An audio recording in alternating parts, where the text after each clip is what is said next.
talk about quickie divorces, because landmark research polling 1,000 adults aged 18 plus for their views on marriage has been revealed that women are the driving force between the new avalanche of quickie divorces. Divorce applications increased by a massive 92% the month the no-fault divorce law changed. Well, I am not married. I've never been divorced. Maybe I will in the future. I don't know. Sarah Davison is the divorce coach and is with us now. And it's great to have you in the studio. How are you doing? Yeah, great. Thanks for having me in today. This is really, really interesting. 51% of women believe lifelong marriage is not practical. 46% of men don't. I know you because we're chatting in the break, and you volunteered the fact that you are divorced, and that's why you are the divorce, or well, that's part of the reason you are the divorce coach. Yeah. Why are people getting divorced so much? What is quickie divorce actually, first of all, before we get to that? Well, I think the term is a little bit misleading, actually, because it's not that you rush into that decision necessarily. It just means that the process to actually get divorced, the legal side, can be a bit quicker now, because we have no-fault divorce, which came in April 2022. So you don't need to say, well, you've actually, committed adultery. Yeah. I'm sorry, this was a sort of prehistoric thing to say, but it's not that there is. There's no blame. There's no blame. Yeah, okay, it's absolutely. just we actually just don't get on anymore. Yes. We've decided to get divorced. Yeah, exactly. So I think that's much better and a much better way of doing it. But it also means the process is sped up a little bit, so you don't get drawn into all the arguments. So yeah, it means that the process is quicker. But most people take quite a long time to think about getting divorced, because it's a massive decision. Yeah, and it's known as the second most traumatic life experience we go through after death of a loved one. Yeah. So I think it's unrealistic to think that people just make those snap decisions. I'm sure there are some people, but most people, it's something they think long and hard about. Certainly, of course. And making the process easier, you presumably think that's a good thing. Making the process is a lot easier. I think that nobody sort of is there to say, should you get married or not? So we're all adults. We need to make our own decisions. I think that if we want to get divorced, we should be able to do that. I'm actually the patron of a domestic abuse charity as well. And I think having the freedom to make a decision without having to have someone else approve it and go through the blame game it makes it a lot better, actually, for so many people. I had a discussion actually this week about divorce because I knew this was coming up, and I spoke to someone who has a very strong Christian faith and really believes in marriage and thinks that is a very, very fundamentally important part of their lives. And the person I was speaking to has been married to their husband for decades, very, very long time. And I just sort of said, this is a very important institution, but it's a very different institution to what it is now. And some of the statistics here, 78% of married people would not leave their marriage even though they no longer desired their spouse. And actually that desire on the sexual side is something which is, I would argue, fundamental to any marriage. But at the same time, there are many other things that people think about as well. Financial stability, children, of course. Yeah. But there must be a lot of people who stay in marriages for far too long and then maybe don't have the liberation and don't live the lives that they want.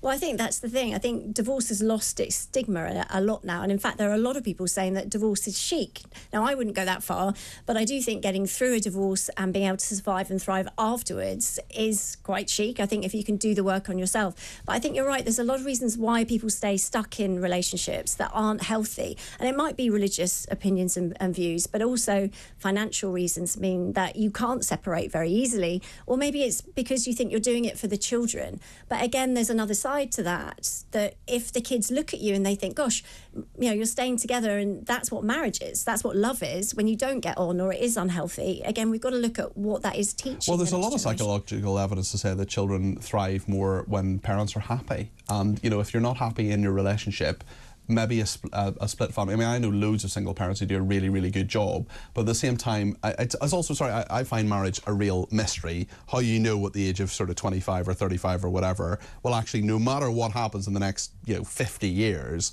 I'm going to stay with this person.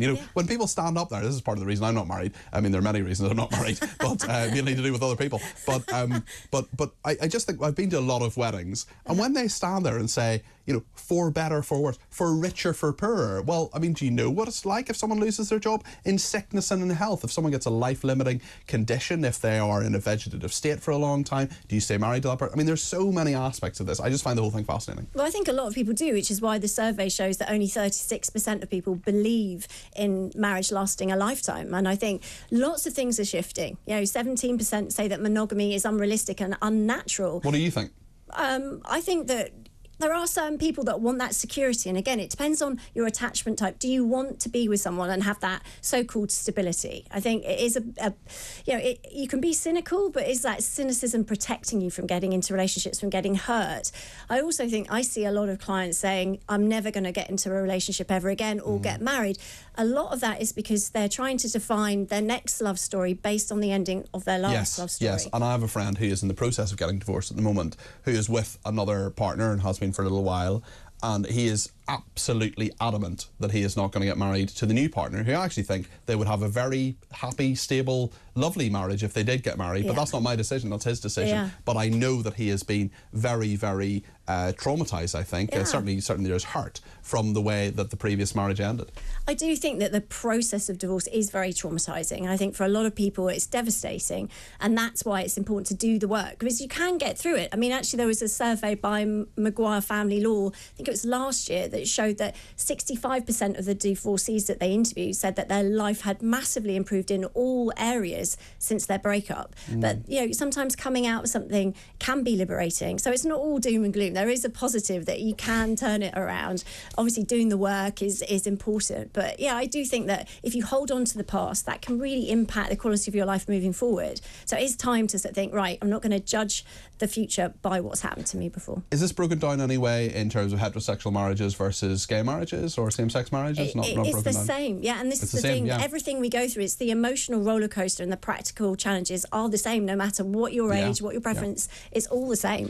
I interviewed a guy in New York, a gay rights activist, many years ago, and he was advocating gay marriage, and he got married to his partner actually in Canada, I think, and then moved back to New York, where gay marriage was not legal at that stage. And he said he had a magnet on his fridge, which I will never forget, which said all gay people want is the right to get married so they can be as miserable as straight people in marriages. So there we are. Well, this is absolutely fascinating. I wonder as well, in terms of the quickie divorce, I mean, is that in itself going to be a slight stigma for some people, or do people understand the process? I mean, you're obviously, as the divorce coach, giving people a lot more information, including today, about this, but will people say, oh, well, maybe it's too easy to get out of a marriage, maybe you should work at it a bit more? I definitely think you need to do the work first, and there are arguments, and a lot of people say it does make it too easy, but I just don't think people are going to, if we're adults, we can make our own mistakes. So how many mistakes do we make that we learn from and make us a better person? So I think that we should have the ability to make those decisions, even if it maybe is you're rushing in and you live to regret it. We're adults, we've got to suck that up and make our own decisions. So I don't think people do rush into it. Most people do try and work at it, and that's definitely the advice that I would give. Work at it, try everything, but if it's not working, then getting out of an unhealthy or an unsatisfactory relationship is much better for you moving forward. And now, people getting divorced at 25, 30, the stigma is gone, and there is life after that. So you can reinvent yourself and be happier and more confident than you've ever been. And actually, it's weird because people don't know your history. People don't come to you, if you're meeting someone new in a relationship or you're dating or whatever, they don't know what's happened before. So why should you let that influence that relationship? Les is in Cheshire. He has been in touch on text. He says, hi Peter, I've been married twice and divorced twice. Each time it's been an irrevocable breakdown, which has been brought on by my ex. I'm now 64, haven't had a relationship since 2006, and can now be in control of my TV remote control. I've never looked back since. Well, Les, if you're happily single, that is okay for you. I'm happy for you. It's very, very interesting actually, because have you ever been, Sarah, to a wedding where you knew it wasn't going to work out? Yes. I think I've been to 3, and I was right each time.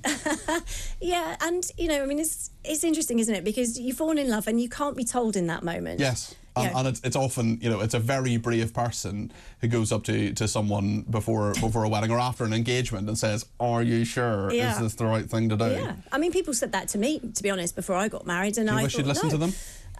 No, because then I wouldn't have had my son, and I wouldn't have been on the journey. I definitely wouldn't be helping thousands of people around the world with my work now. But I do think, though, that you've got to go full in, you've got to give it your best, but also spot the red flags. There are usually warning signs, right? And when you look back at that, and I don't know if you speak to your friends that those 3 marriages, if they'd be honest and say, actually, there were some warning signs, but I have one of them certainly has. The other two I haven't quite had that conversation with, but one of the other two is remarried, and the other one not at the moment. So very, very interesting, very, very interesting. But then there are some weddings you go to and you just think these people are going to be together forever. They're just wonderful, happy occasions. But it's okay to be single, right? As well, it's okay to be. You can be happy and single. You don't have to be in a partnership. I think there's a lot of pressure on everyone these days to find that. Well, I'm ideal single partner. and I'm pretty happy about it. There's also my friend Fiona, who's a very, very funny person, said we were each other's plus ones for a lot of weddings. We had a lot of the same friends, and we would go along together and so on.